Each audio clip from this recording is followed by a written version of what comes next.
ఒక అబ్బాయిని చూడాలి. ఆడొకళ్ళు నచ్చాడు అనుకో, ఆ వెనకాల తిప్పుకోవడానికి లిప్స్టిక్లు, ఐలైనర్లు, ఫేస్ అంతా సిమెంట్ పూసేసుకుని కనిపించకుండా బట్టలు వేసుకుని మొత్తానికి ఆయన అట్రాక్ట్ చేసుకున్న తర్వాత ఆడేం చెప్తున్నాడో తెలిసినా కూడా సైలెంట్గా ఉంటూ ఆడికి విపరీతమైన హోప్స్ ఇచ్చేసి వన్ ఫైన్ డే ఆడ అద్దం ముందు యుద్ధం చేసి బాగా రెడీ అని దగ్గరికి వచ్చి గిఫ్ట్ ఇచ్చి మోకాల మీద కూర్చొని ఐ లవ్ యూ అని ప్రపోజ్ చేసిన వెంటనే హే సారీ నేను ఫ్రెండ్ లానే చూశాను అని ఆయన పక్కన ఉంచితే ఆడి ఎదవయ్యి బాధపడి డిప్రెషన్ అయ్యి గంగలో కలిసిపోతున్న టైంలో నేను అలా చూడలేదంటే అలానే చూస్తూ ఉండిపోతానా? ట్రై చేస్తే పడచ్చేమో అని హోప్తో వాడిని 24/7 లూప్లో ఉంచి ఆడిని చెక్ చేసి అన్నిటికీ లింక్ వేసి ఆడిని పడేయాలి. ఇది కదా ఉండాల్సిన పద్ధతే. చూడు, మిగతా అమ్మాయిల గురించి నాకు తెలీదు.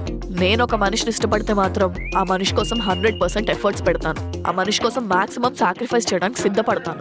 ఆ మనిషిని అర్థం చేసుకోవడానికి మాక్సిమం ట్రై చేస్తాను. అయినా ముందు ఇది తర్వాత ఇది చేయాలి అని చెప్పడానికి ఇదేం LICలో కట్టే స్కీమ్ కాదు. పర్సన్ టు పర్సన్ డిఫర్ అయ్యే ఇమోషన్. మనం ఓల్డ్ స్కూల్ వాళ్ళం కాబట్టి అలా అనుకుంటున్నాం, కానీ ఈ రోజుల్లో ప్రేమ అంటే స్కీమ్ కాదు, స్కామ్. అది సరే గాని నువ్వెందుకు ప్రేమించిన అమ్మాయికి ఐ లవ్ యూ చెప్పావు?